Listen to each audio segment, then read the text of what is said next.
হঠাৎ করে এক মুরব্বীকে সঙ্গে নিয়ে যুবতী একটা মেয়ে এসেছে, ডাক দিয়ে বলে, খলিফাতুল মুসলিমিন, যে লাশটা আপনার বারান্দায় ছিল আমার নিজের বাচ্চা, আমি ওরে টুকরা টুকরা করেছি। হযরত ওমর ডাক দিয়ে বলেন, মেয়ে কি বলো, বুঝে শুনে বলো। পরবর্তীতে কি হবে তুমি জানো? মানুষ হত্যা করার যে বিচার কোরআনে আছে সূরা বাকারায়, আমি নিজেও কোরআনের হাফেজা, আমি নিজে জানি যে বিচার কি হবে। আপনার যা আছে কোরআনে আপনি শুরু করেন না, আমি এমনিতে শুরু করতে পারি না। হযরত ওমর তারপরেও তিনি সব শুনলেন গোড়া থেকে শেষ পর্যন্ত, দেখলেন মেয়েটার কোনো দোষ এখানে নেই, যেহেতু মানুষও নিজের ইচ্ছা করে হত্যা করেছে, এই কারণে তার শাস্তি দেওয়া হবে। আগেরটা আমি বলছি পরে। রায় ঘোষণা হয়ে গেছে সূরা বাকারার 177-78 নাম্বার আয়াত অনুযায়ী, কুতিবা আলাইকুমুল কিসাসু ফিল কাতলা, এই আয়াত অনুযায়ী তিনি রায় দিলেন।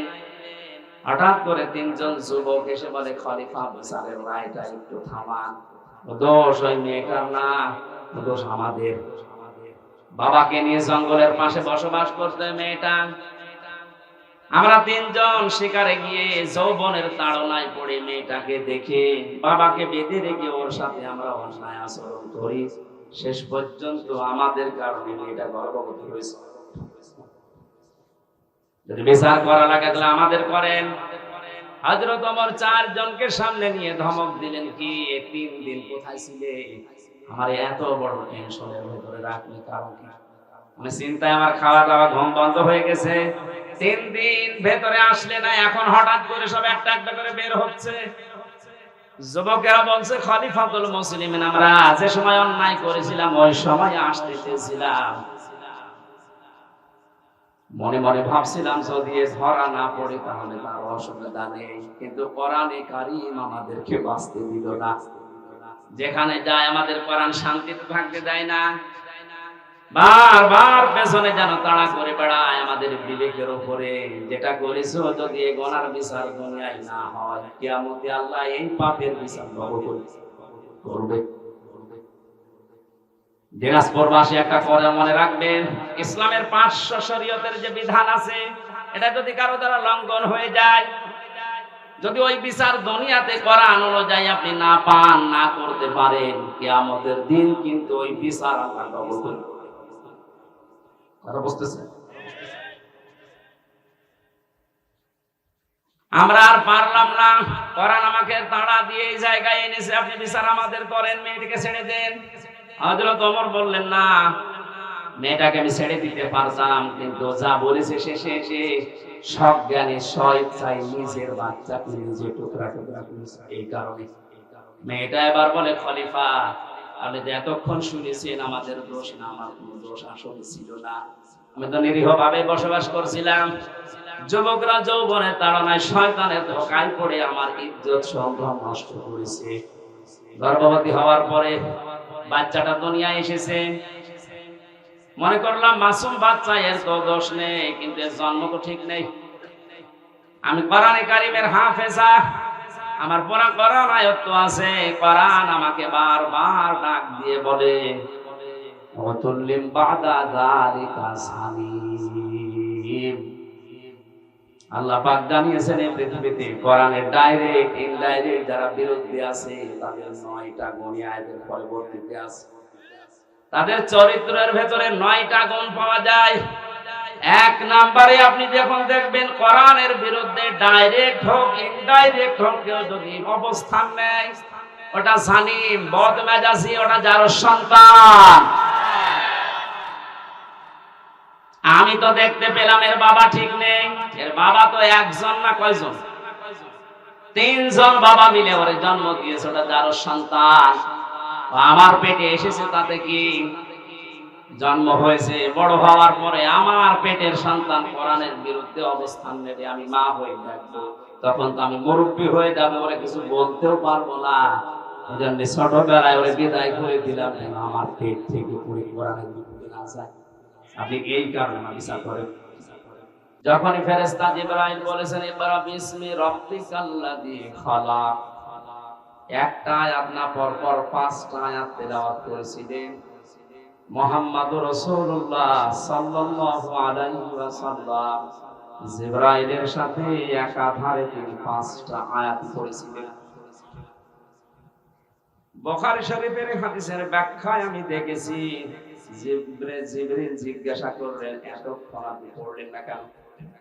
নবীজি বলেন, ইয়া আখি জিবরাইল, হে ভাই জিবরাইল, বারবার আপনি বলছিলেন ইকরা ইকরা ইকরা, পড়েন পড়েন পড়েন। আমি কি পড়বো, কি পড়বো কি সেটা তো বলেননি। আপনি চতুর্থবার যখন বলেছিলেন আমি পড়েন, আমি কিন্তু একটু দেরি করি না, আমি আরম্ভ করেছি আপনার সাথে। আর একটা দুইটা না, 5টা সেন্টেন্স আমি পড়েছি। বলেন সুবহানাল্লাহ। এটা দিয়ে ওই দিন জিবরাইল সহ কিয়ামত পর্যন্ত নবীর উম্মত যারা আসবে তাদেরকে তিনি শিক্ষা দিতে চেয়েছিলেন, আমার উম্মত যারা আসবে দুনিয়ায় তারা রব ছাড়া অন্য নামে পড়তে পারে না। নামের নাম বাদ দিয়ে যদি অন্য নামে পড়ে কেউ, পড়া হবে না তা না, কিন্তু পড়ায় মানুষের মতো মানুষ হওয়া সম্ভব না। আমি এই চোখে দেখেছি বিশ্ববিদ্যালয় ক্লাস চলছে, শিক্ষককে ছাত্র জুতা দিয়ে পিটাচ্ছে, বলছে শালা করে মেরে ফেলবো। শিক্ষক হাত জোড় করে বলছে, বাবা আমার ছেড়ে দিয়ে, জীবনে আর ক্লাসে আসবো না। না, তোরে আমি মেরেই ফেলবো। এটা ছাত্র, এটা কি কথা বলেন, সিস্টেম অপর পৃষ্ঠায় দেখুন। এ চোখে আমি এইটাও দেখেছি, কোরআনে কারীম আমার সামনে শিক্ষক ওযু করছে, ছাত্র পায়ে পানি ঢেলে দিচ্ছে। শুধু পায়ে পানি ঢেলে দিয়ে হয়নি, নিজের হাত দিয়ে পরিষ্কার করে দিচ্ছে। ছাত্র মাস্টার্স করে না, কেবল 4-5 দিন ভর্তি হয়েছে, আলিফ বা তা পর্যন্ত জানে, কোরআনের স্পর্শ এখনো পাইনি। শুধু আল্লাহর পরিচয়, আউযু বিল্লাহি মিনাশ শাইতানির রাজিম, বিসমিল্লাহির রহমানির রহিম পড়ার পরে আলিফ বা তা সা এগুলো কেবল পড়ছিল। এর ভেতরে আমার আল্লাহ কি মনুষ্যত্ব দিয়েছে কোরআনে কারীমের ইজ্জতের কারণে। ইয়ারফা'ুল্লাযীনা আমানু মিনকুম ওয়াল্লাযীনা উতুল ইলমা দারাজাত ইলা আখিরি আয়াত। সূরা মুজাদালার 11 নম্বর আয়াতে আল্লাহ জানিয়েছেন তাদের মর্যাদা আল্লাহ বৃদ্ধি করতেই থাকে। ইয়ারফা, এটা মুজারে, বর্তমান ভবিষ্যৎ, প্রেজেন্ট ফিউচার। আল্লাহ পাক নিজে এখানে কাজ করছেন, নিজে ফাইল। ইয়ারফাউল্লাহুল্লাযীনা আমানু মিনকুম, তোমাদের ভেতরে যারা ঈমান আনবে, ওয়াল্লাযীনা উতুল ইলমা দারাজাত, আর যারা দুনিয়াতে ইলম অর্জন করবে তাদের মর্যাদা দিনের পর দিন আল্লাহ বাড়াতেই থাকবে। আমার বন্ধুরা, বাস্তবতা এটা আমরা দেখেছি। পৃথিবীতে শিক্ষিত মানুষ যারা দাবি করে, এরা যত মুরব্বী হয়ে যায়, বয়স যত বেড়ে যায়, এই মানুষগুলোর মর্যাদা তাদের পরিবারস্থ লোক থেকে দুনিয়ার মানুষের কাছে তত কমতে আরম্ভ করে। এর বাস্তব প্রমাণ সাবেক অর্থমন্ত্রী মরহুম আবুল মাল আব্দুল মুহিত। শিক্ষা দীক্ষা, টাকা পয়সা, প্রভাব প্রতিপত্তি, ক্ষমতা কম ছিল আপনার চাইতে, তা না। 53 বছরের ভেতরে যে আপনারা এবার অর্থমন্ত্রী পেয়েছেন, এতদিন পর্যন্ত চট্টগ্রাম, সিলেট, ঢাকা, ওই সমস্ত অঞ্চলগুলো বাংলাদেশ নিয়ন্ত্রণ করত। এত প্রভাব থাকার পরও দিন যত গেছে, মানুষের মর্যাদা আমার আল্লাহ পৃথিবীর কাছে কমিয়ে দিয়েছে।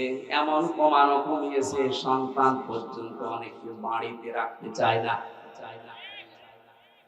কয়েকদিন ধরে আপনারা কিছুদিন আগে দেখতেছেন ফেসবুকে একটা ভিডিও খুব ভাইরাল হয়েছিল। 4টা ছেলে 2টা মেয়ে, 6 ভাই বোন মিলে পিতার সম্পদ গুলো সব নিজের নামে লিখে নিয়ে বাবাকে রাস্তায় ছেড়ে দিয়েছে। সুবহানাল্লাহ বলছে না, শুধু নাউজুবিল্লাহ বললে হচ্ছে না, এখানে আলহামদুলিল্লাহ বলা দরকার।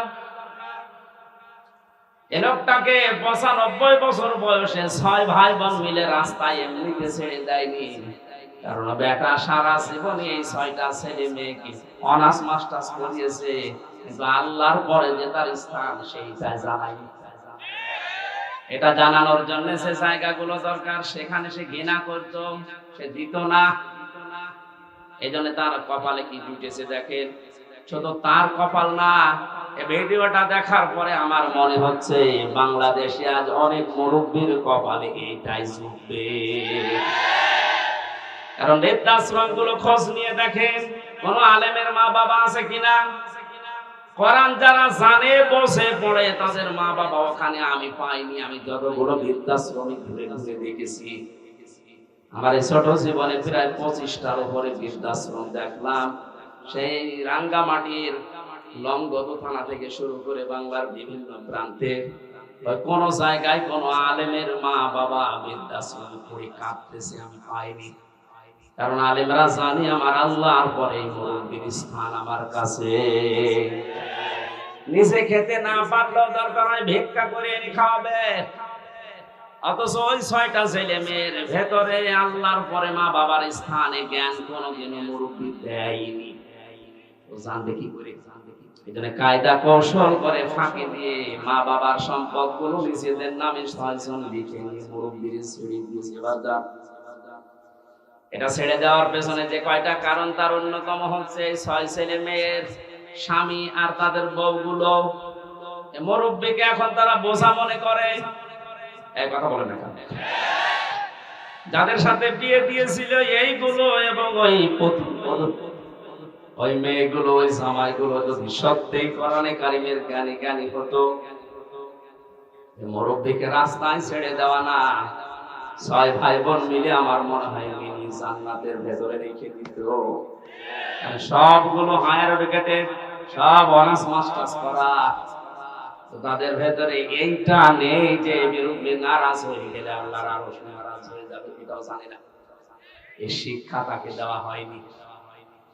এখানে আহ্বান জানাচ্ছি হাদিসের আলোকে, যার ভেতরে কোরআন নেই ওটা যেহেতু উজাড় ঘর হয়ে যায়, শয়তানের ঘর।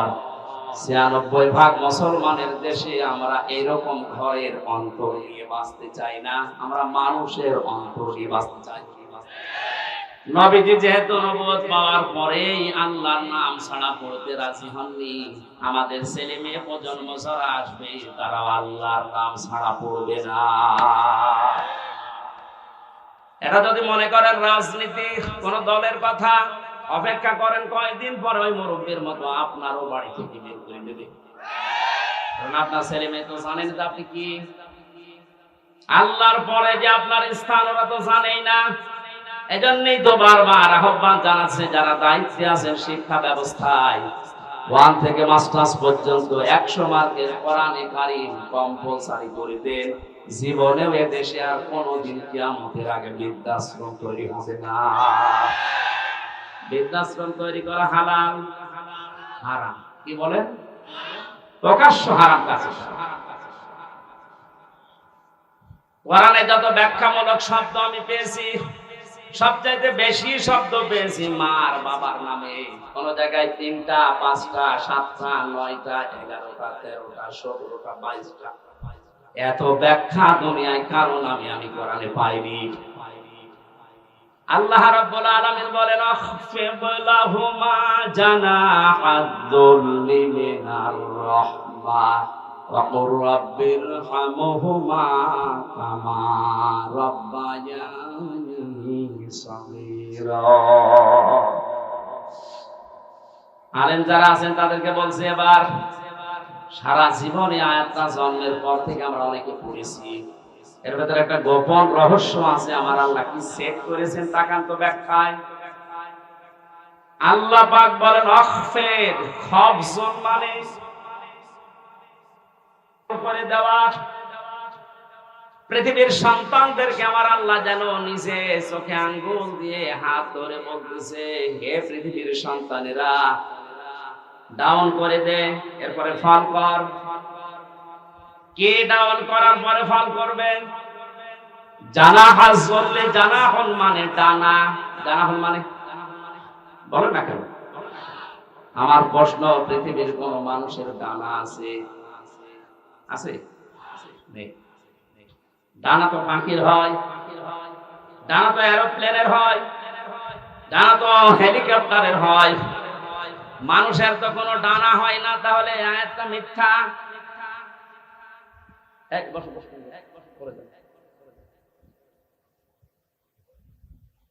আল্লাহ এমন উদাহরণ সেট করলেন কেন যেটা বাস্তবের সাথে মিলছে না? তাহলে কোরআনে ভুল পাওয়া গেল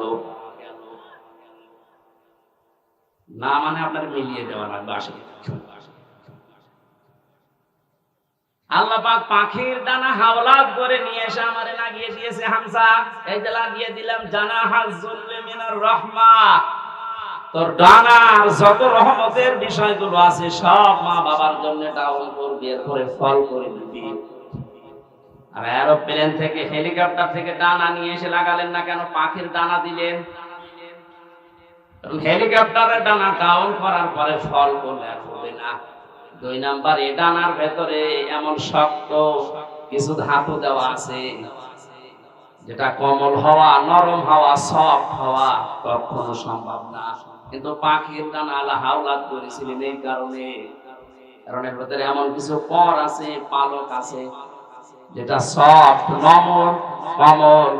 এমন একটা অবস্থা তৈরি হয় একটার সাথে আর একটা লাগলে, চিল যদি ছৌ মারে বাচ্চাগুলো, তখন মায়ের ওই ডানার নিচে যাওয়ার পরে একটা কিচির মিচির শব্দ করে। বাংলাতে ওই শব্দকে বলা হয় অনির্বচন সুখ।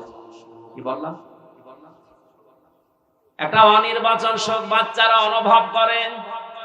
আল্লাহ পাক ঠিক যেন পাখির এই বাচ্চাদের মতো আপনার মার বাবা যতদিন আপনি বেঁচে আছেন, আপনাকে বোঝাতে চেয়েছে হামজা, তোর মা বাবা যতদিন দুনিয়ায় আছে তারা যেন এই পাখির বাচ্চার মতো একটা সুখ তোর আন্ডারে থেকে পায়। তারা যেন মনে করে আমার হামজা বেঁচে থাকতে অন্তত আমাদের আর কোনো ঝামেলা নেই, আর কোনো চিন্তা নেই আমাদের। দিনাজপুরবাসী মন থেকে বলেন তো, আমাদের মা বাবা যারা দুনিয়ায় আছে এরা কি এই মনে করতে পারছে? 24 ঘন্টায় অনেকের মুরব্বীরা চিন্তায় থাকে, না জানি কখন ভাত বন্ধ করবে। হ্যাঁ, এইসব রংপুরের এলাকার মানুষ সহজ সরল, তো এই জন্য কিছু টের পাচ্ছেন না। এই সহজ সরল মানুষগুলো মা বাবাকে খুব ভালোভাবে আদর যত্ন করে, এই জন্য আমরা বুঝতেন না। এটা যদি আমি কক্সবাজারে বলতাম ওরা টের পেত। এত সম্মান, এত মর্যাদা, এত কিছু আল্লাহ দুনিয়াতে দিয়েছেন এই দুইজনের ব্যাপারে। নিজের ইবাদতের পরে নবীর নাম দেননি, আল্লাহ বলেছেন মার বাবার নাম। وَقَضَى رَبُّكَ أَلَّا تَعْبُدُوا إِلَّا إِيَّاهُ وَبِالْوَالِدَيْنِ إِحْسَانًا। আল্লাহ পাক বলেন, আমি ফয়সালা করে দিয়েছি, সিদ্ধান্ত নিয়ে ফেলেছি, রায় দিয়েছি। আমি আল্লাহর রায়কে, আমি আল্লাহ ছাড়া কারো ইবাদত করা যাবে না। পৃথিবীতে যাদের মা বাবা আছে তারা যেন তাদের সেবা করে, তাদের পেছনে খরচ করে, তাদের প্রতি ইহসান করে। এটা আমি বানালাম। বলেন আপনি ইহসান করবেন কি করে? তার একটা একটা করে আল্লাহ এখানে 5টা ব্যাখ্যা দিয়েছেন। আপনি কোরআন খোলেন তো পুরাটা, পৃথিবীর কোন মানুষের ব্যাপারে এত ব্যাখ্যামূলক শব্দ আপনি পান কিনা? পাবেন না আপনি। অথচ দুইজনের নাম এত বেশি আল্লাহ ব্যাখ্যা দিয়েছেন, সেই দুইজনের পরিচয় ওই 6 ছেলে মেয়ে জানে না। এই জন্য 95 বছর বয়সে মুরব্বিকে বাড়ি থেকে রাস্তায় বের করে দিয়েছে। আপনারা দরকার নেই, কয়েকদিন পরেই পড়ে মরবে, ডেনে পড়ে থাকবে, কুকুরে শ্রীগালে ছিঁড়ে ছিঁড়ে খাবে। এক কথা বলেন না কেন? অথচ 6টা ছেলে মেয়ে তাকান, সব বিশ্ববিদ্যালয় থেকে মাস্টার্স করা। আমি বলছি না আপনার ছেলে মেয়েকে মাস্টার্স করাবেন না, তা না, অবশ্যই করান, কিন্তু তাকে 3টা বছর কোরআনে কারিম দিন। মাহফিলের সভাপতি যেখানে আছে এইরকম জায়গা যেখানে পান 3টা বছর তাকে পড়ান, আমি কোরআন গ্যারান্টি দিয়ে দিলাম, আল্লাহর কসম জীবনেও কোনোদিন আপনার সামনে নেশা করার সাহস পাবে না।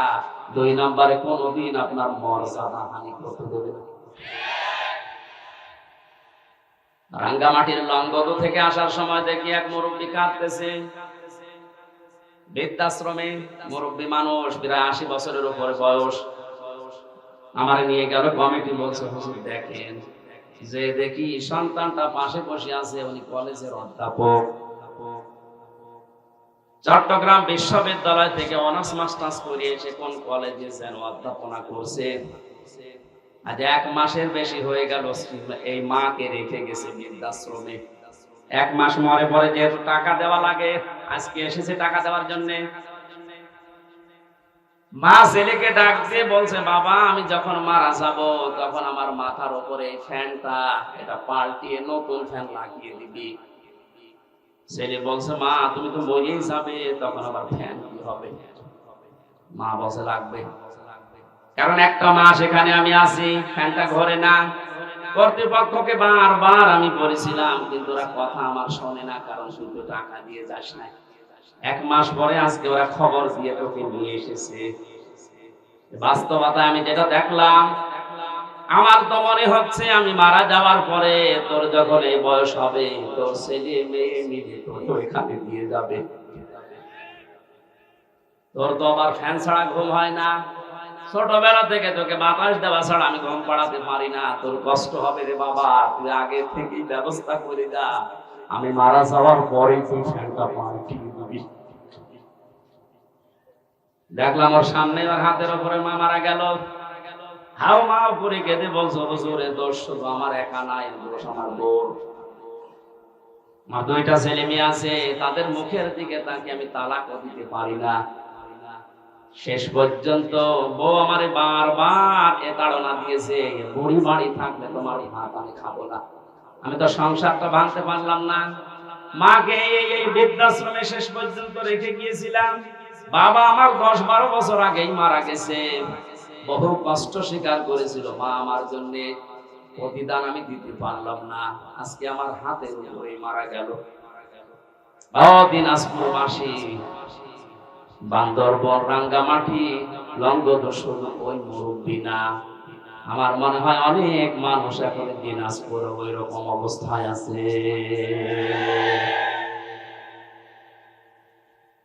আমি যেটা বোঝানোর জন্য পর্যন্ত এসেছিলাম, ছেলে হোক মেয়ে হোক, আগে 3টা বছর তাকে কোরআনের সাথে পরিচয় করান।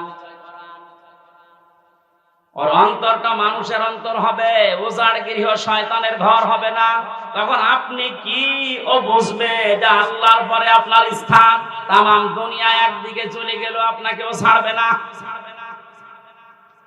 এই জন্য দায়িত্বে যারা আছেন আমি আবার আহ্বান জানাচ্ছি, শুধু আমরা একা মরবো না, একা ঝামেলায় পড়বো না, আপনিও ঝামেলায় পড়বেন।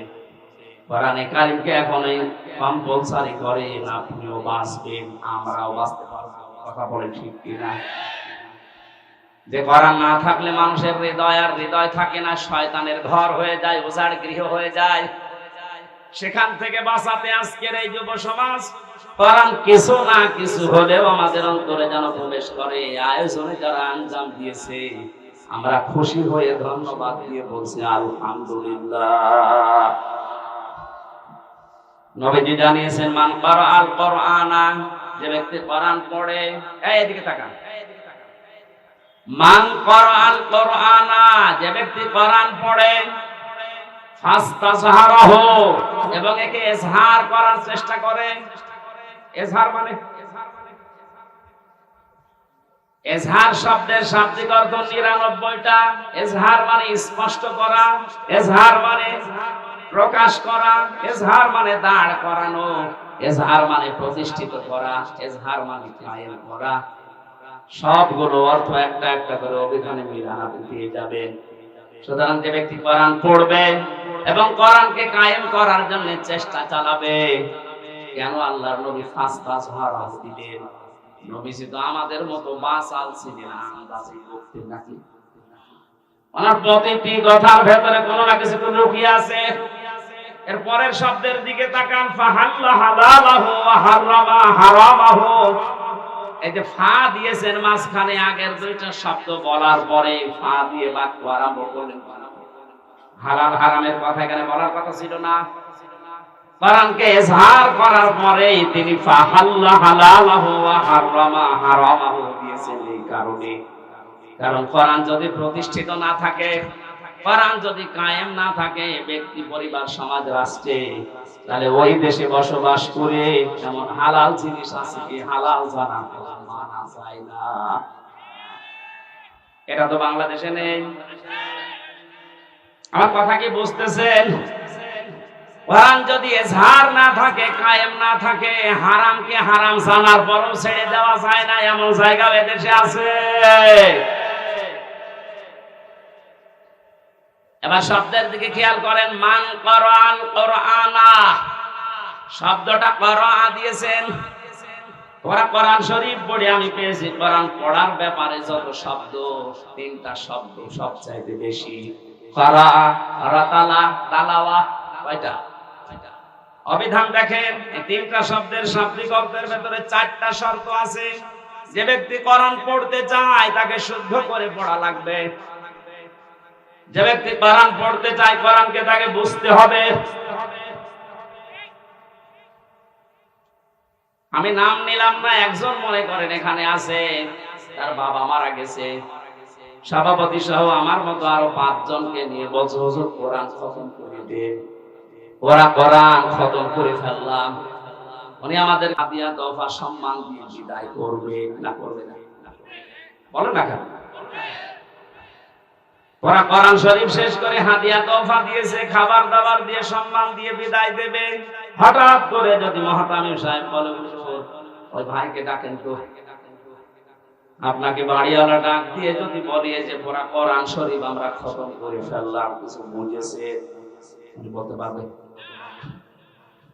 যেহেতু আরবি ভাষায় পড়েছি, মাতৃভাষা আমাদের আরবি না, আপনি বোঝেননি। এবার একটা মাত্র আয়াত আপনাকে আমরা আরবিতে পড়ার পরে একটু বাংলায় শোনাবো, তারপরে আপনি হাদিয়া দেবেন, খাবার দেবেন, বিদায় করবেন, যা করেন আরো বেশি করে করেন। ওনার সামনে আরবি আয়াতটা তেলাওয়াত করেছে সুর দিয়ে, ফাহাল্লা হালালাহু ওয়া হারামা হারামা ওয়া হাল্লাল্লাহুল বাই'a ওয়া হারামার রিবা। এখনো পর্যন্ত উনি বুঝেছে? বলেন বাংলায় যদি এবার বলি, এটাই আল্লাহ জানাতে চেয়েছেন ব্যবসা তোমাদের জন্য হালাল আর সুদ হারাম। আপনি তো এতক্ষণ পর্যন্ত বাবা মরে গেছে এই জন্য আমাদেরকে পড়া কোরআন খতম করালেন, কিন্তু আপনি তো সুদ খান।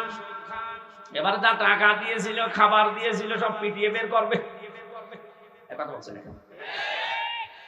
আর সম্মান এতক্ষণ যা দিয়েছিল বলবে কি আপনি আমার গোপন জায়গায় হাত দিলেন, টাকা আপনাকে দিচ্ছি দাঁড়া।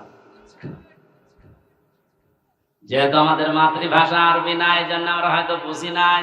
গালি দিলে অনেকে মনে করে শুধু দোয়া করছে, কিন্তু এই শব্দটাই আবু জেহেল আবু লাহাবের সামনে যখন নবীজি পড়তেন, ওরা সুদের মহাজন ছিল, কি ছিল? ওরা বুঝে ফেলেছে যে মোহাম্মদ কি বলতে চায়। তখন আর বাংলা, ইংরেজি, আরবি, ফার্সি, উর্দুতে ব্যাখ্যা করা লাগতো না। আরবি পড়লেই ওরা বুঝতো, কারণ ওদের মাতৃভাষায় আরবি। বাস্তবে বাংলাদেশে এমন অনেক জায়গা আছে হালালকে হালাল জানার পর হারামকে হারাম জানার পরেও মানা যায় না। কোরআন যেহেতু ইজহার নেই, এজন্য আমরা মুসিবতে আছি। কোন মানুষ যদি কোরআন পড়ে এবং কোরআনকে বোঝে, যতটুকু বুঝবে তার উপরে ততটুকু বাস্তবে মেনে চলার চেষ্টা চালাবে। সাহাবায়ে কেরামের 2 পারা 3 পারা পড়তে সারা জীবন লেগে যেত। সূরা নাস আর ফালাক পড়তে হযরত ওমরের 11 দিন লেগেছিল তার জীবন থেকে। অথচ আমারে পড়তে দেন সূরা নাস আর ফালাক আমি 3 মিনিটে শেষ করে দিলাম। হযরত ওমর মনে হয় পড়তে পারতেন না, তাই তার এত সময় লাগলো কোন কারণে? যে আয়াত পড়তেন ওইটা তার প্র্যাকটিক্যাল লাইফে মিলাতেন। কুল আউযু বিরাব্বিন নাস। আল্লাহ পাক বলেন, নবী আপনি বলুন আমি আশ্রয় চাই মানুষের রবের কাছে। এখন রব কি? রবের অর্থ প্রধানত 19টা। উনি 19টা বিষয় নিজের জীবনে মিলিয়ে দেখতেন। রব মানে আইনদাতা, রব মানে প্রতিপালক, রব মানে উকিল, রব মানে এরকম যত আছে মিলাতেন। দেখি আমার জীবনে মেলে কিনা। যখন দেখতে রব মানে আইনদাতা, আমার জীবনে আল্লাহর আইন আমি যতটুকু ওই সামর্থ্য আমি মানতে পারছি। রব আমার রিজিক দাতা, আমি আল্লাহ বাদে অন্য কাউকে রিজিকের উপরে ভরসা করি না, মানিও না। একটা একটা করে 19টা মিলিয়ে ফেলতেন। তখন বলতেন পরবর্তী আয়াত দেন মালিকিন নাস। আমরাও তো কোরআন এইভাবে পড়ি। 11টা আয়াত পড়তে 11 দিন সময় লেগে যেত এইভাবে মিলাতে। আর আমাদের এক খতম করতে দেবেন 11 ঘন্টায় পুরো কোরআন পড়ে শেষ করে আর এক খতম শুরু হবে। এখানে কোরআন ব্যাখ্যায় আমি যতগুলো অর্থ পেয়েছি, অভিধানে 4টা শর্ত সব জায়গায় লেখা আছে। কেউ যদি কোরআন পড়তে চায় সে যেন শুদ্ধ করে পড়ে। ওয়ারাত্তিলিল কোরআনা তারতিলা। এই নির্দেশকার আরো জোরে বলেন। 2 নম্বরে কোরআন শুধু পড়লে হবে না, আফালা ইয়াতাদাব্বারুনাল কোরআন। কি হয়েছে তোদের? কোরআন নিয়ে কেন চিন্তা ভাবনা করো না? না বুঝলে আপনি চিন্তা করবেন কি দিয়ে? 3 নম্বরে এটা আপনার প্র্যাকটিক্যাল লাইফে আপনি মিলাবেন, বোঝার চেষ্টা চালাবেন। 4 নম্বরে যতটুকু বুঝেছেন এটা যেন মানুষ মানতে পারে সেই ব্যবস্থা করে দেবেন। এই 4টা শর্তের নাম হচ্ছে কোরআন। 4টার নাম কি? এভাবে যারা কোরআন পড়বে আল্লাহ পাক বলেন আল্লাযীনা আতাইনাহুমুল কিতাবা ইয়াতলুনাহু হাক্কা তিলাওয়াতি। আমি যাদের কিতাব দিয়েছি তারা এর হক আদায় করে। কারণে 4টা শর্ত মিলে পড়ে। উলাইকা ইউমিনুনা বি, এই মানুষগুলো আমার কোরআনে বিশ্বাসী। বলেন সুবহানাল্লাহ। আমায় ইয়াকফুর বিহি ফাউলাইকা হুমুল খাসিরুন। এই 4টা শর্ত মেনে যারা আমার কোরআন পড়ে না, ওরা কোরআনে বিশ্বাসী নয়, এরা জীবনে ক্ষতিগ্রস্ত হবে। এটা আমি বানালাম। বলেন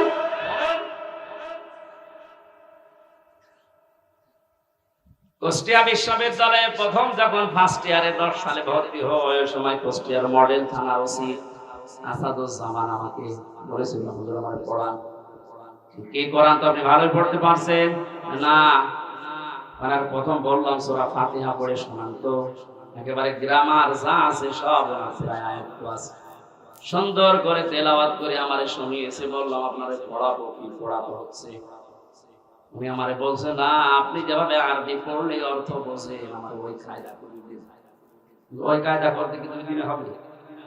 যতদিন লাগে আমি ওইটা পড়তে চাই। আমি যেমন ইংরেজি পড়লেই বুঝি যে কি বললাম, আরবি পড়লেই যেন আমি বুঝতে পারি যে আমি কি বললাম, ওটা যেন আর অর্থ করা না লাগে।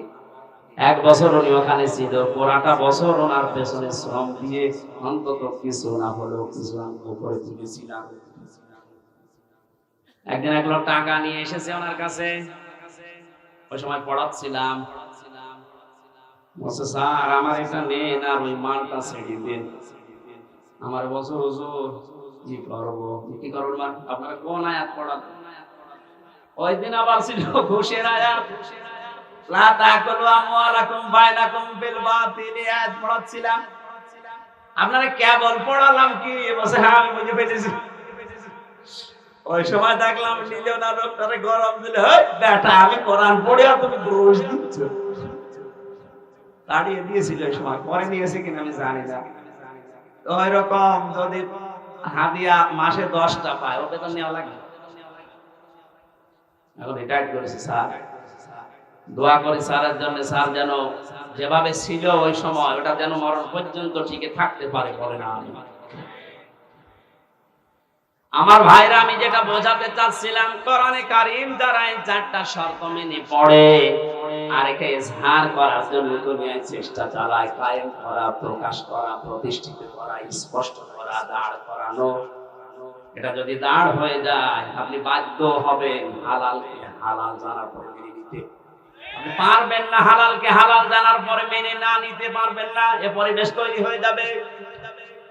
কারণ জনগণের ভেতরে যখন কোরআনে কারিম প্রতিষ্ঠিত থাকবে, আপনি বাদশাহ, আপনি মন্ত্রী, আপনি মেয়র, যত বড় দায়িত্বে থাকেন না কেন, যারা আপনার আন্ডারে থাকবে ওদের বুকে এমন সাহস তৈরি হবে, সামনে থেকে প্রতিবাদ করবে। আপনি দাঁড়ান। হযরত ওমরের জামানায় যেহেতু কোরআনে ঝড় ছিল, বক্তব্য দিচ্ছিলেন মসজিদে নববীতে, এক সাহাবী উঠে বললেন, খলিফাতুল মুসলিমিন, আমিরুল মুমিনিন, আপনার বয়ান বক্তব্য বন্ধ করে কেন? প্রত্যেকে রাষ্ট্রীয় কাপড় পেয়েছে একটা একটা করে, সেই হিসাবে তো আপনিও একটা পাবেন। আপনার শরীরের ভেতরে ডবল কাপড় দেখা যায়, অবশ্যই আপনি একটা বেশি পোশাক পেয়েছেন।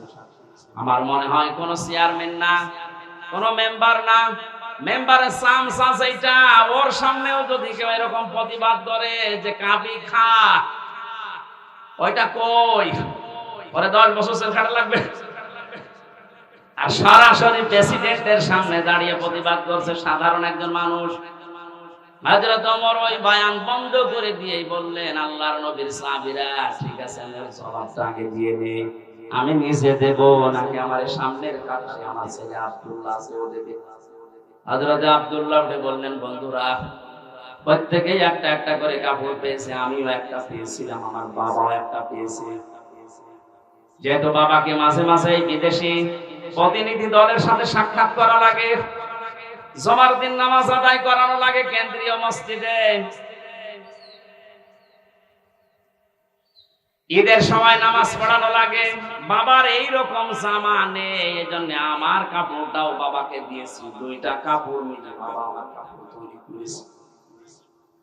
কারণ যদি এসহার থাকে, কায়েম থাকে, ও দেশে আপনি উল্টা পাল্টা করে নিজে বাঁচতে পারবেন না, আপনাকে বাধ্য করবে কোরআন। এই ফাস্তা সাহারাহুর ব্যাখ্যায় আমি টিকার ভেতরে পেয়েছি, খলিফাতুল মুসলিমিন হযরত ওমর রাষ্ট্রের দায়িত্ব পালন করে এশার নামাজের পরে বাড়িতে আসলেন, বারান্দার দিকে তাকিয়ে দেখলেন একটা লাশ, শিশু বাচ্চা 12টা টুকরা করে কে যেন রেখে গেছে। চিন্তায় পড়ে গেলেন, ডাক দিয়ে বলে, আমার দেশে কোরআনের বিচার চলছে, আর আমার ঘরের বারান্দায় একটা মাসুম বাচ্চাকে 12 টুকরা করে কে রেখেছে, এর বিচার না হওয়া পর্যন্ত আমার নিস্তার নেই। তদন্ত কমিটি গঠন করলেন, 3 দিনের ভেতরে রিপোর্ট দেবে। মানুষ ফায়দা রিপোর্ট দেবে কি? হযরত ওমরের চিন্তায় খাওয়া দাওয়া বন্ধ হয়ে গেছে। কি হয়ে গেল? আমার দেশে একটা অবৈধভাবে মানুষ মারা গেল, তার একটা নিষ্পাপ মানুষ, আমি কিছুই করতে পারলাম না এতক্ষণ পর্যন্ত। পৃথিবীতে মুসলমান 57টা দেশ, এখন প্রতিটি রাষ্ট্রের যারা দায়িত্বে আছে, আমাদের দেশে যেমন 1634 জন মানুষ আছে, এদের যদি অনুভূতি, এদের যদি আকল হযরত ওমরের মতো এভাবে কাজ করতো, আমার দেশে আমি আছি দায়িত্বে, আর বিনা কারণে অবৈধভাবে একটা লাশ পড়ে গেল, আমি কিছু করতে পারলাম না, কিয়ামতের আগে এই দেশে অবৈধ কোনো লাশ কোনো জায়গায় পড়ে থাকতো না।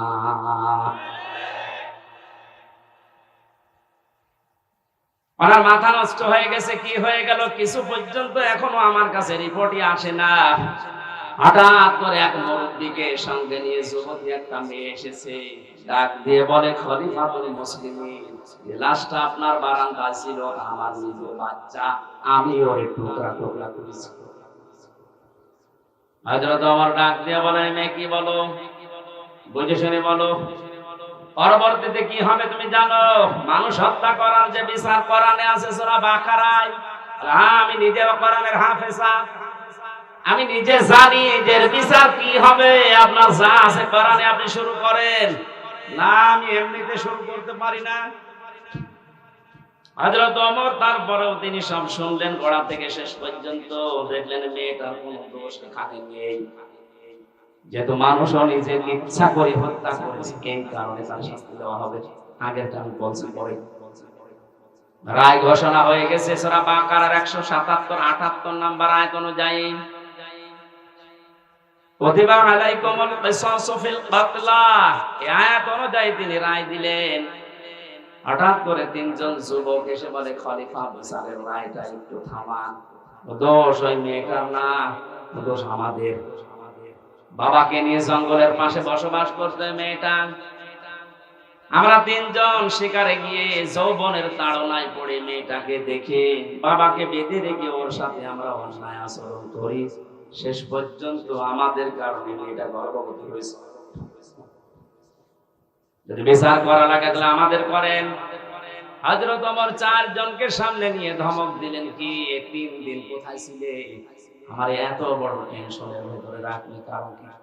আমি চিন্তায় আমার খাওয়া দাওয়া ঘুম বন্ধ হয়ে গেছে। 3 দিন ভেতরে আসলে না, এখন হঠাৎ করে সব একটা একটা করে বের হচ্ছে। যুবকেরা বলছে, খলিফাতুল মুসলিমিন, আমরা যে সময় অন্যায় করেছিলাম ওই সময় আসতে চেয়েছিলাম। মনে মনে ভাবছিলাম যদি ধরা না পড়ে তাহলে তার অসুবিধা নেই, কিন্তু কোরআনে কারীম আমাদেরকে বাঁচতে দিল না। যেখানে যায় আমাদের কোরআন শান্তিতে থাকতে দেয় না, বারবার পেছনে যেন তাড়া করে বেড়ায় আমাদের বিবেকের উপরে। যেটা করেছো যদি এই গুনার বিচার দুনিয়ায় না হয়, কিয়ামতে আল্লাহ এই পাপের বিচার করবে। দিনাজপুরবাসী একটা কথা মনে রাখবেন, ইসলামের 500 শরীয়তের যে বিধান আছে, এটা যদি কারো দ্বারা লঙ্ঘন হয়ে যায়, যদি ওই বিচার দুনিয়াতে কোরআন অনুযায়ী আপনি না পান, না করতে পারেন, কিয়ামতের দিন কিন্তু ওই বিচার আল্লাহ কবুল করবে। কথা বুঝতেছেন? আমরা আর পারলাম না, কোরআন আমাকে তাড়া দিয়ে এই জায়গায় এনেছে, আপনি বিচার আমাদের করেন, মেয়েটিকে ছেড়ে দেন।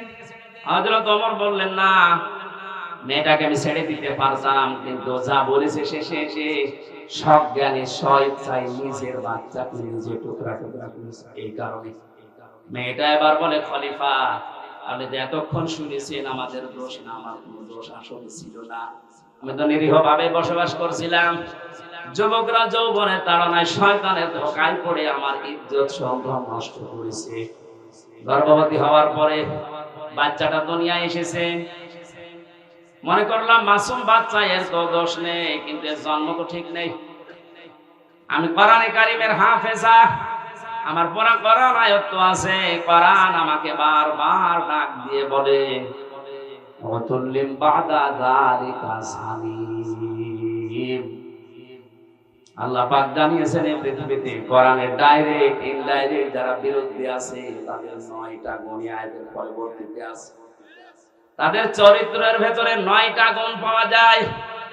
1 নম্বরে আপনি যখন দেখবেন কোরআনের বিরুদ্ধে ডাইরেক্ট হোক ইনডাইরেক্ট হোক কেউ যদি অবস্থান নেয়, ওটা জালিম, বদমেজাজি, ওটা যার সন্তান। আমি তো দেখতে পেলাম এর বাবা ঠিক নেই। এর বাবা তো একজন না, কয়জন?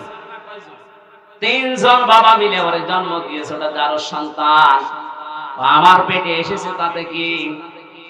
জন্ম হয়েছে, বড় হওয়ার পরে আমার পেটের সন্তান কোরআনের বিরুদ্ধে অবস্থান নেবে, আমি মা হয়ে থাকবো, তখন তো আমি মুরব্বী হয়ে যাবে, ওরে কিছু বলতেও পারবো না। ওজন্য ছোটবেলায় ওরে বিদায় করে দিলাম, আমার পেট থেকে পুরো কোরআনের বিরুদ্ধে না যায়। আপনি এই কারণে বিচার করেন। আমি ঘটনা বলার উদ্দেশ্য না, হাস্তা জাহারাহু পড়তে যে আমি পেয়েছিলাম, কোরআন যদি এজহার থাকে, কোরআন যদি কায়েম থাকে, আমরা গুনাহগার, গুনাহ আমরা করবই, কারণ এটা আমাদের অভ্যাস, আমাদের স্বভাব। কিন্তু কোরআন আপনাকে বেঈমান হয়ে মরতে দেবে না।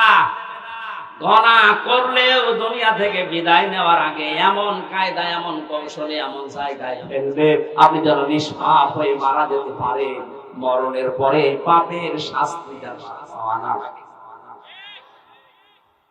কোরআনে কারীম যদি আমরা ইজহার করার চেষ্টা করি, হালালকে হালাল আমরা মানতে পারবো, হারামকে হারাম জানার পরে আমরা মানতে পারবো। আর যদি ইজহার না থাকে, আপনি যতই সফিগিরি করেন, এই যে টুপিটা মাথায় দিয়েছি মনে করছেন অনেক সুন্দর লাগছে দেখতে, এর ভেতরে সুদ আছে। প্রশ্ন আসতে পারে, আপনি 200 টাকা দিয়ে টুপিটা কিনে এনেছেন, আপনার তো সুদের টাকা না। ঠিক আছে, এই টুপিটা যে ফ্যাক্টরিতে তৈরি হয়েছে, ফ্যাক্টরির মালিক লোন নিয়েছে।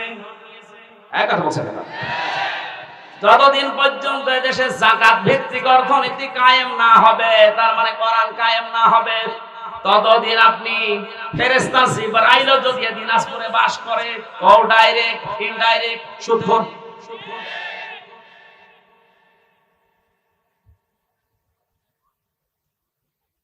কোরআন যে পড়ে কোরআনকে দাঁড় করানোর জন্য চেষ্টা চালাবে, আর হালালকে হালাল জানার পরে মেনে নেবে, হারামকে হারাম জানার পরে মেনে নেবে।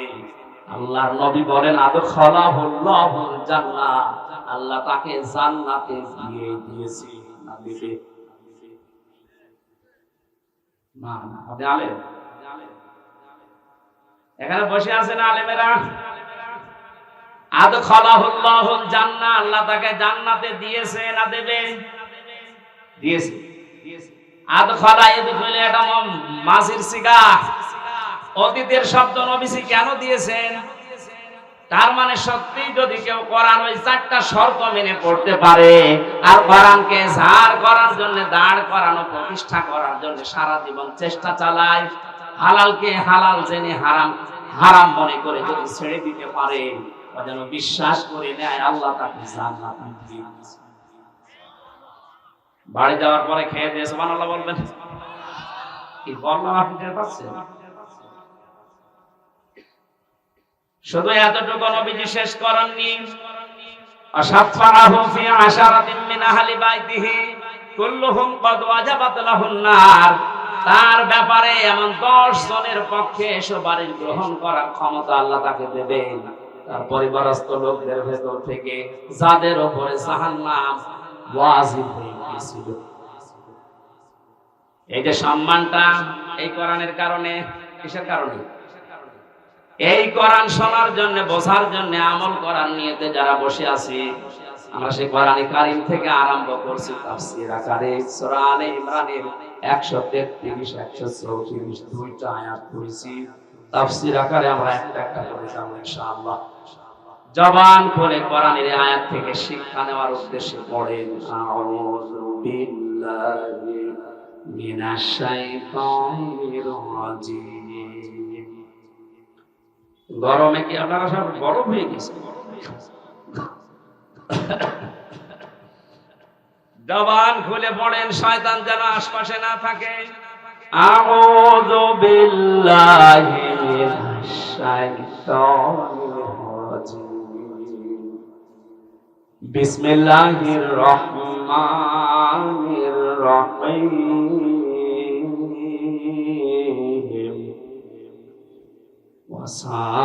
وسارعوا إلى مغفرة من ربكم وجنة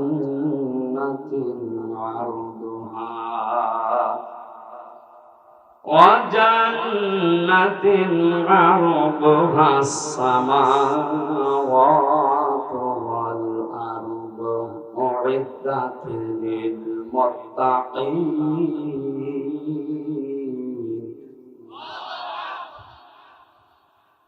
অনেকগুলো বিষয় ছিল, শানে নজল ছিল, ঐতিহাসিক প্রেক্ষাপট, নামকরণ সব আমি বাদ দিয়ে দিলাম। কিন্তু গরমে আমার ভেতরে ঘেমে একেবারে সহ্য চলছে, তো বাতাস হচ্ছে, তারপর ঘেমে যাচ্ছে। খুব তাড়াতাড়ি শেষ করব বলে আমি আয়াতের দিকে এগিয়ে যাচ্ছি সরাসরি তাফসীরে। আল্লাহ পাক বলেন সারিউ, তোমরা দৌড়াও। একা একা দৌড়াও না, সবাই। এবার ওঠেন তাহলে দৌড়ানো আরম্ভ করি। আসারিউ, আল্লাহর আদেশ, তোমরা সবাই মিলে দৌড়াও। এরপরও আপনি দৌড়াবেন না। কোথায় দৌড়িয়ে যাবেন? ইলা মাগফিরাতিম মির রাব্বিকুম, তোমাদের রবের ক্ষমার দিকে দৌড়াও। পৃথিবীতে সবচাইতে বড় সম্পদ মুমিনের জন্য আল্লাহর ক্ষমা। আমি নিজে সহ যারা আলেমরা বসে আছি তাদেরকে বলছি, কিয়ামতের ময়দানে আল্লাহ যে বিচার ব্যবস্থা তৈরি করবে, আল্লাহর বিচারের সিস্টেম হবে 3টা। কয়টা?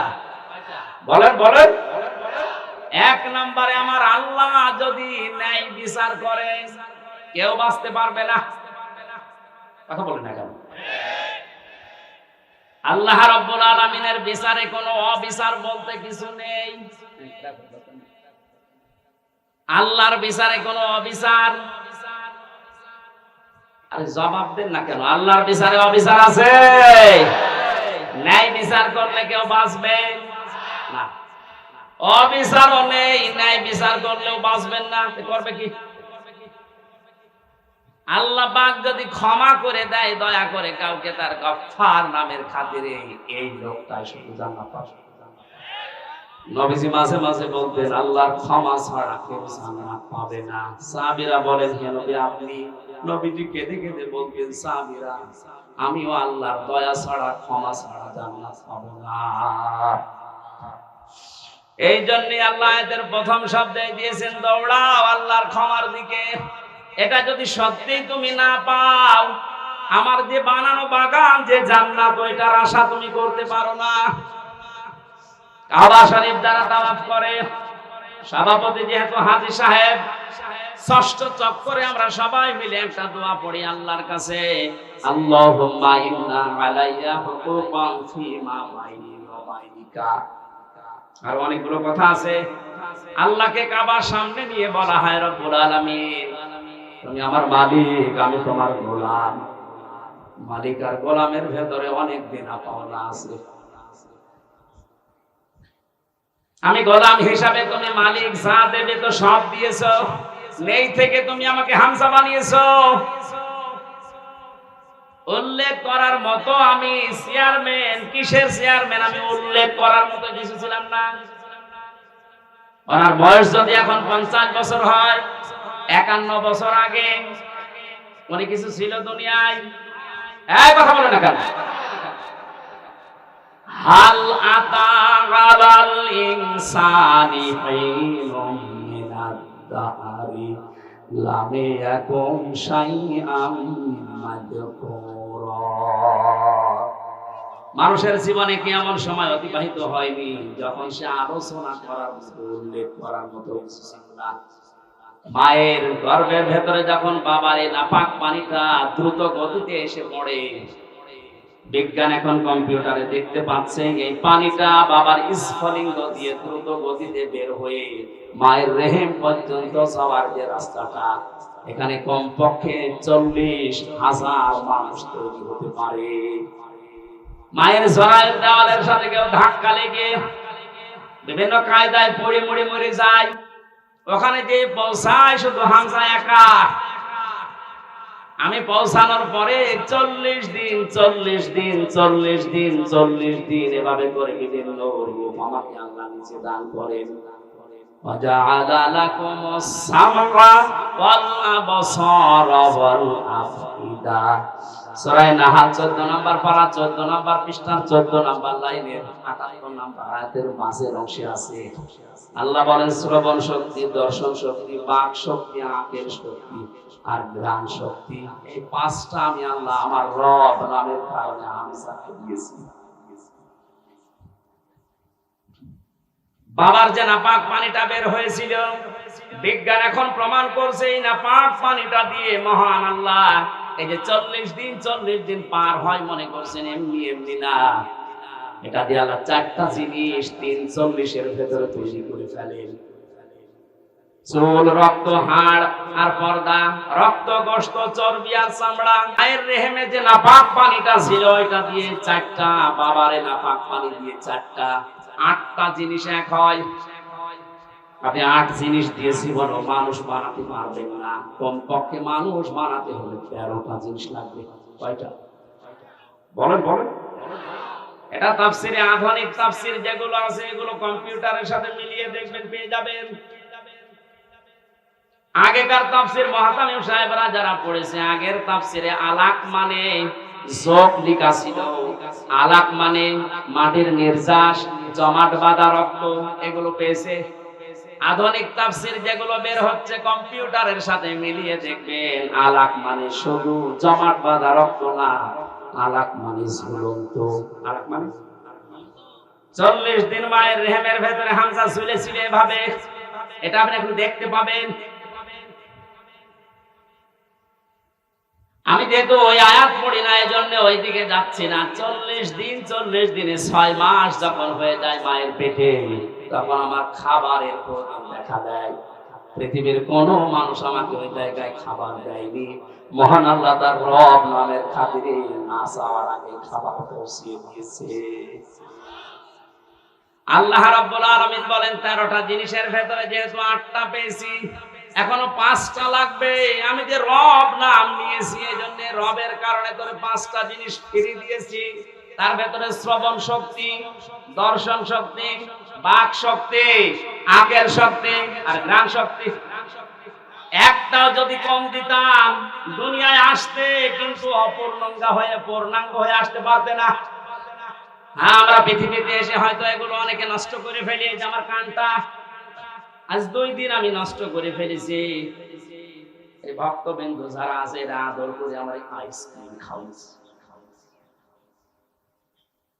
এই 2 দিনে এই সমস্ত দই খাওয়াইছে ফ্রিজের। আমি খেতে চাই না, মানে না হুজুর খান, অসুবিধা নেই। এই এখন দেখছি কানে আর কিছু শুনছি না। এই যে দুনিয়ায় এসে আমি নষ্ট করেছি এগুলো বিভিন্ন পরিবেশের কারণে, না আল্লাহ নষ্ট করে দিয়েছে? বলেন। এই যে তীব্র গরম চলছে, এটা আল্লাহর দোষ। যাহারাল ফাসাদু ফিল বাররি ওয়াল বাহরি বিমা কাসাবাত আইদিন নাস লিইউযিকাহুম বা'দাল্লাযী আমিলু লাআল্লাহুম ইয়ারজিউন। সূরা রোমের 41 নম্বর আয়াতে আল্লাহ জানিয়েছেন, জলের স্তরে যে বিপর্যয়গুলো দেখতে পাচ্ছ, একটাও আমি আল্লাহ পাঠাই না, সব তোমাদের হাতের কামাই করা। বিজ্ঞান এই বাংলাদেশ নিয়ে কয়েকদিন আগে 3 দিনের একটা গবেষণা আজকে দেখলাম। মনে করেন এই 10 কেজি পানি উপরে ওঠার কথা ছিল। এই 6 মাস তো গরম থাকে, 6 মাসে 10 কেজি মনে করেন পানি জলীয় ভাবে উঠবে উপরে, আর 10 কেজি আবার নামবে বৃষ্টির মাধ্যমে। এই গাছ উজাড় করার কারণে, পাথর পাহাড় কেটে ফেলার কারণে নদী বন 11,000-এর উপরে, 1100-র উপরে নদী এই দেশে আছে, সবগুলো প্রায় শুকিয়ে যাচ্ছে। এই কারণে পানিগুলো আর উঠতে পারে না আকাশে। ওখান থেকে আর নেমে যে ঠান্ডা হবে সে পরিবেশ হয় না। এই দোষ তো আল্লাহ। এমন উত্তম প্রতিবেশী আমরা পেয়েছি, পানি দেওয়ার সময় পানি দিতে চাই না, আর যখন লাগবে না এমন দেয়া দেয় আমরা ভেসে যাই। প্রতিবেশীর কাজ হলো এটা। অথচ প্রতিবেশীর যত হক, আমি আরো নিচে নামতে পারতাম, পারলাম না। হ্যাঁ, নামি আবার 3 বছর থাকি, ও আরামে আসো।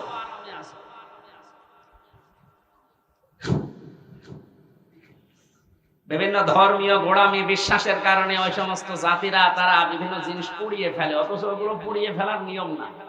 মাটির নিচে পুঁতে ফেলার নিয়ম, ওগুলো যেন পচে সার হয়, ওগুলো যে জমি উর্বর হয়, এই নিয়ম ছিল ইসলামে। এই যে মানুষকে মাটি দেওয়া হয়, অন্যান্য জাতিরা পুড়িয়ে ফেলে। কত পার্থক্য আপনি একটু যদি দৃষ্টি দিয়ে দেখেন, ওটা সব তো যেয়ে পড়বে আমাদের প্রতিবেশীর উপর। এজন্য কিছু বলতে পারছি। মা রান্না করছিল, ছেলেকে বলছে যে 50টা টাকা দিলাম তেল নিয়ে আয়। ও তরকারি আমার চুলার উপরে রান্না হচ্ছে না, ও তরকারি রান্না দেখতেছে বাজারে, যে রাস্তার মাঝখানে দেখে মার্বেল খেলা হচ্ছে। 50 টাকা দিয়ে মার্বেল কিনে খেলা আরম্ভ করেছে, 50 টাকায় কিনে গেছে। 3 ঘন্টা পরে বাড়িতে আসছে, না তো সেরকম রেগে আছে। ওই যে তরকারি যেটা চুলায় দেয় আর নাড়ে, ওর নাম কি? ও যখন বাড়িতে এসেছে ডাক দিয়ে বলে, ওই হামজা, টাকা কই? কথা বলে না। তেল কই? কথা বলে না। 3 ঘন্টা কোথায় ছিলি? কথা বলে না। 3টা প্রশ্নের জবাব আমার জানা নেই। আসতে বলে, আমি বললেই মার খাবো, না বললেও কথা বলে। প্রশ্নের জবাব গুলোকে আমার জানা নেই, বলতে পারবো, বললেই মারবে। আবার যদি চুপ করে থাকে যে বলবো না, তাও মারবে। তারপরেও যদি একটু বুদ্ধিমান হয়ে থাকে, অন্তত 4-5টা মায়ের খাই, তারপরও বলবো না, বললেই সমস্যা। মায়ের উপর দিয়ে যাক, এই জন্য তো 3 বছর মায়ের উপর দিয়ে গিয়েছে। আপনারা যারা মানুষ পুড়িয়ে ফেলেন, পরিবেশের যে কি ক্ষতি হয় আপনি জানেন। খড় কোটা যেগুলো বিভিন্ন আবর্জনা মনে করে আপনি পুড়িয়ে ফেলছেন, না, এটা নিয়ম নয়। বিশ্ব নবী 1500 বছর আগে এটা নিষেধ করে দিয়েছেন, মাটির নিচে দিয়ে দাও। এগুলো সার হয়ে যাবে, মাটির উর্বর শক্তি, খাদ্য তৈরি করার যে শক্তিটা আল্লাহ বাড়িয়ে দেবে। এই জন্য পানি ওঠা এখন বন্ধ। হয়তো 10 কেজি ওঠার কথা ছিল, উঠে চলে গেছে বিভিন্ন কায়দায়। এখন যে নামবে যে সমস্ত জায়গায়, ওই জায়গাগুলো পানি নামানোর জন্য যেটা দরকার ওই জিনিস নেই। আলাদা কি করে? আমরা তো গাছ কেটে সব শেষ করে ফেলি, পাহাড় গুলো উজাড় করে ফেলি। এরপরে যেখান থেকে আসা দরকার 1100 বিল খাল নদী নালা যদি ভরাট থাকতো, এত গরমের ভেতরে আমাদেরকে কয়দিন কষ্ট করা লাগতো না। এজন্য পাপের ফসল আমরা পেয়েছি। আল্লাহ বলেন আমি একটু মজা চাকাই মাঝে মাঝে, দেখবো ফিরে আসে কিনা। বাঙালি এমন চাঁদ, ফিরে আসা দূরের কথা, আল্লাহর এই সমস্ত আযাব আসার পরে মন্তব্য দেয় টকশোতে বসে বসে যে এগুলো প্রাকৃতিক দুর্যোগ, তেমন কিছু না। বেটা প্রাকৃতিক দুর্যোগ বলে কিছু নেই, সব তোমাদের হাতের কামাই করা ফসল। পৃথিবীর যেই দেশে প্রকাশ্য জেনার ব্যভিচার বেড়ে যায়, মহান আল্লাহ তখন সঙ্গে সঙ্গে দেশে গজব নাযিল করার সিদ্ধান্ত নেয়। বাস্তব প্রমাণ দুবাই।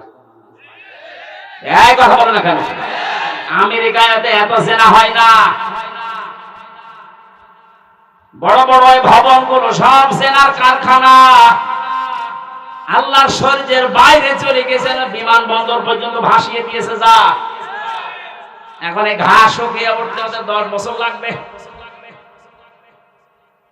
দুবাইয়ের মতো এত উন্নত জায়গাগুলো যদি আল্লাহ কয়েক ঘন্টায় ধ্বংস স্তূপে পরিণত করে দিতে পারে, আমাদের দেশকে কিছুই করতে পারবে না, কারণ আমরা করোনা মোকাবেলা করে ফেলেছি।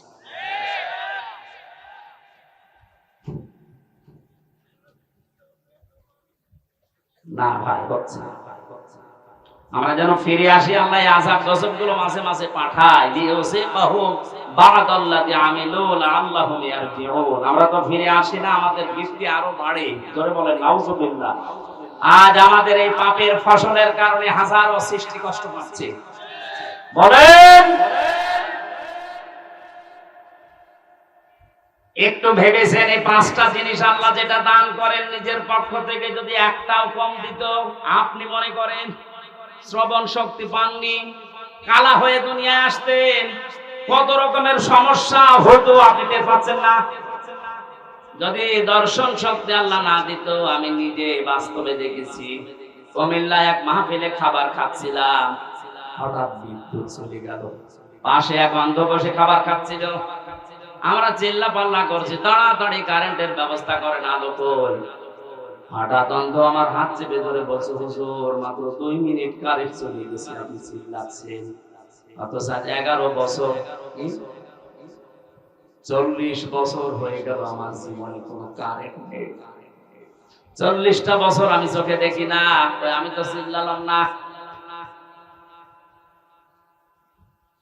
সেদিন একটা কনফারেন্স দেখছিলাম, সৌদিতে ছিলাম আমি, মদিনাতে। ওই সময় আমার চোখে পানি চলে এসেছে। আল্লাহ, ছোট্ট মাত্র 11 বছর বয়স, 2 চোখ নেই, পুরা কোরআন শরীফ আয়ত্ত করে ফেলেছে।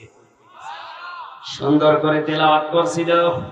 হঠাৎ বিচারক ডাক দিয়ে বলছে, বাবা তোমার যে চোখ নেই, তোমার কি আল্লাহর প্রতি কোনো অভিযোগ আছে? ছেলেটা অতটুকু বয়সে, আমি তো মনে মনে করছিলাম না জানি কি বলে ফেলে আল্লাহর বিরুদ্ধে। চোখ তো নেই, অভিযোগ তো নেই, আর আমি খুশি আছি। বিচারক বলছে, কিসের খুশি তুমি? ছোট মানুষ, অতটুকু বয়স, 11 বছর বয়স, কোরআনের হাফেজ, অন্ধ। ডাক দিয়ে বলে, বিচারপতি আপনি আমাকে যে প্রশ্ন করলেন আমার আল্লাহর প্রতি কোনো অভিযোগ আছে কিনা, আমি অন্ধ এই জন্য আমি বললাম নেই। কেন নেই জানেন? কিয়ামতের যেদিন আল্লাহ বিচার করবে, চোখওয়ালা মানুষদেরকে আল্লাহ ডাকবে, সিরিয়াল হিসাবে আমারও ডাকবে।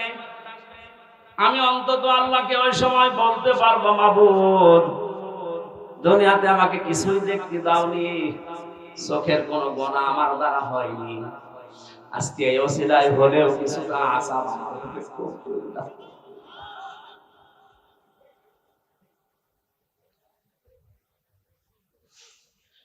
কাবার সামনে নিয়ে মানুষ এই কথাগুলো আল্লাহকে শোনাচ্ছে। আল্লাহুম্মা ইন্না আলাইয়া হুকুকান ফিমা বাইনি ওয়া বাইনিকা। হে মাবুদ, তুমি তো আমার মালিক, আমি তোমার চাকর, গোলাম, সার্ভেন্ট, বান্দা, মিত্র যাই বলেন, আমি তো নেই থেকে হামজা হয়েছি। 13টা জিনিস তুমি দয়া করে আমাকে দিয়েছো, যা দেওয়ার দরকার সব আমারে দিয়েছো, একটাও বাকি নেই তোমার দিতে। কিন্তু তুমি মালিক হিসাবে তো আমার কাছে কিছু পাবে। আমি তো তোমাকে কিছুই দিতে পারলাম না। আজকে কাবা এসেছি সেই বাংলাদেশ থেকে, একটা খুশি আমার আছে, আল্লাহ তুমি আমার মাফ করে দাও। আল্লাহ বলেন এই ক্ষমার দিকে দৌড়া। এটা যদি না পাই জীবনে, তার পুরা জীবনটাই ব্যর্থ। ফেরাউন ক্ষমা পায়নি, এজন্য 650 বছর রাজত্ব করে ওর জীবন ব্যর্থ। বলেন আজ যারা 41 সাল 71 সাল টার্গেট দেন, 71 না, কিয়ামত পর্যন্ত যদি আপনি হায়াত পান আর ক্ষমতায় থাকেন, আল্লাহ পাক যদি আপনাকে মাফ না করে, আপনার পুরাটা জীবন ব্যর্থ। কি করবেন আপনি জীবনে? নাই সন্তানাদি বেশি জন্ম দিলেন, বেশি খাবার খেলেন, বেশি দিন বেঁচে থাকলেন, এই শেষ। আপনি একদিন না একদিন তো মরবেন, মাস্ট বি মরবেনই। কারণ আপনার চাইতে বড় লোক যিনি, মুহাম্মদ রাসূলুল্লাহ, এত বড় দামি মানুষ মারা গেছে। জীবন এটাই। এই ধোঁকাটা আমরা আসলে এখনো পর্যন্ত অনেকে বুঝার পরও না বোঝার ভান করে থাকি। কোরআন আমি হাতে নিয়ে বলছি, পৃথিবীতে স্ত্রী ধোঁকা, সন্তান আদি ধোঁকা, মা বাবাও ধোঁকা, পুরা দুনিয়াটা ধোঁকা। আমাল হায়াতুদ দুনিয়া ইল্লা মাতাউল গুরুর। আল্লাহর কথা 100 ভাগ সত্য। আল্লাহ বলেন পুরা দুনিয়ার জীবনটা ধোঁকা, এর ভেতরে পড়ে থেকে আসল জীবনটা নষ্ট করো না। দৌড়াও, আমি আল্লাহর ক্ষমা পাও কিনা এইটার দিকে দৌড়াও। জান্নাতিন আরদুহা, ওই জান্নাতের দিকে দৌড়াও যে জান্নাতের প্রশস্ততা আকাশ আর জমিনের চাইতেও বিস্তৃত। উইদ্দাত লিল মুত্তাকিন, যেটা আমার পরহেজগার, যেটা আমি আল্লাহ আমার আধুনিক বান্দাদের জন্য পরহেজগার, আল্লাহওয়ালা, তাকওয়াবান। ভদ্রলোক শব্দটাও আছে তাফসিরে। যারা ভদ্রলোক, তাকওয়াবান, আমি আল্লাহ তাদের জন্য আমার বিশাল বাগানটা তৈরি করে প্রস্তুত করে রেখে দিয়েছি। এবার আসেন তো আমার আসল আলোচনার বিষয়ে শুরু করছি। আল্লাহ যে বলেন উইদ্দাত লিল মুত্তাকিন, আমার মুত্তাকি বান্দাদের জন্য বাগান আমি রাখলাম। হাদিসে কুদসির ভেতরে পড়েছি, আল্লাহ রাব্বুল আলামিন হাদিসে কুদসি এটা, আ'দাতু লিইবাদিহিস সালিহিন মা লা আইনুন রাআত ওয়ালা উযুনুন সামিআত ওয়ালা খাতারা আলা কলবি বাশার। নবীজিকে দিয়ে আল্লাহ বলাচ্ছেন, নবী আপনি বলেন আমার বান্দার জন্য এমন বাগান, এমন জান্নাত আমি তৈরি করে রেখেছি, কোনদিন কোন মানুষের চোখ দেখে নাই, কোনদিন কোন কান শোনে না এর বর্ণনা। আমি আর কতটুকু বর্ণনা দিতে পারবো তাফসীর দিয়ে? আল্লাহ পাক নবীকে দিয়ে বলাচ্ছেন যে এমন বাগান আমি বানালাম, আমার কোন বান্দার চোখ তো দেখে নাই, কানও শোনে নাই, কোনদিন কারো কল্পনার জগতে আসে নাই। মানুষের কল্পনার জগৎ ছোট না বড়? বলেন বলেন, কেমন বড় বলেন তো? আমি কল্পনা করলাম এখানে 10 তলা বিল্ডিং হবে, কয় মিনিট লেগেছিল? 2-3 সেকেন্ডের ভেতরে আমার কল্পনা শেষ যে 10 তলা বিল্ডিং হবে এখানে। অথচ এটা বানানে 2-3 মিনিট সময় লাগবে, 2-3 বছর লাগবে। এরপরও কত মাল মশলা লাগবে আপনি হিসাব করেন। আল্লাহ পাক বলেন এই মানুষ যে কল্পনা করেছিল 10 তলা বিল্ডিং, ওয়ালাকুম ফিহা মা তাশতাহি আনফুসুকুম ওয়ালাকুম ফিহা মা তাদউন। আমি এমন জান্নাত বান্দা বান্দীদের জন্য বানিয়েছি যেখানে চাওয়ার আগে জিনিস পাওয়া যাবে। জোরে বলেন সুবহানাল্লাহ। এই জান্নাতের দিকে আল্লাহ দৌড়ানোর জন্য আমাদেরকে আহ্বান জানালেন যে দৌড়াও। আমি প্রস্তুত করে রেখেছি আমার বান্দাদের জন্য যেটা কল্পনার জগতেও ধরে না। 5টা গুণ যারা দুনিয়াতে অর্জন করতে পারবে, আমার আল্লাহ তাদের জন্য এই বাগান প্রস্তুত করেছেন। কয়টা? বলেন বলেন, কোরআনে কারীম জানাচ্ছে আল্লাযীনা ইউনফিকুনা ফিস সাররা'i ওয়াদ দাররা, যারা সুখে দুঃখে দান করে, মানুষের জন্য খরচ করে। ইনফিকুনা এটা মজারে বর্তমান, ভবিষ্যৎ, প্রেজেন্ট, ফিউচার। যারা সুখে হোক দুঃখে হোক যে অবস্থায় থাকুক খরচ করার অভ্যাস তৈরি করেন। আমাদের বলেন আমার কিছুই নেই, আমি করবো কি, যা আছে আপনি তাই করবেন, এটা আমার কথা বলার যোগ্যতা আছে, এইটা আমি ইসলামের জন্য মানবতার জন্য চেষ্টা চালাবো খরচ করার। আপনার লেখনের যোগ্যতা আছে, ওইটাতে লিখবেন। আপনার ক্ষমতার শেয়ার আছে, ওইটাই আপনি খরচ করবেন। ওসি সাহেব মনে করেন ওনার শেয়ারে খরচ করার বিষয় কি, শেয়ার খরচ করলে শেয়ার থাকবে। ওনার সামনে একটা এসআই সাধারণ একজন বিনা কারণে মানুষকে ধরিয়ে শুনছে, ওনার কিছু করাও লাগবে না, টাকা পয়সাও দেওয়া লাগবে না। ওনার শুধু চেহারাটা সামনে নিয়ে যদি বলে এই বেটা কি করিস, এমনিতে আমার আল্লাহ ওই লোককে মুক্ত করে দেবে, এটা ওনার খরচ। এটা কি? সুতরাং যে যেই পর্যায়ে আছেন ইসলামের জন্য মানবতার জন্য আপনি খরচ করে যান। যদি এটা এখন না করেন, আনফিকু মিম্মা রাযাকনাকুম মিন ক্বাবলি আয়াতিয়া আহাদাকুমুল মাউত ফায়াকুলা রাব্বি লাউলা আখারতানি ইলা আজালিন করিব ফাসাদ্দাকু ওয়া আকুম মিনাস সালিহিন। মরণ যখন চলে আসবে মানুষ আর জি জানাবে আল্লাহ আমার একটু সময় দাও, একটু সময় যদি পাই, যা ছিল তোমার জন্য ইসলামের জন্য মানবতার জন্য সব নিয়ে আসবো, আমি ভালো মানুষ হয়ে যাব। কি হব? বলেন বলেন, আমি ভালো মানুষ হয়ে যাব। আল্লাহ রাব্বুল আলামিন বলেন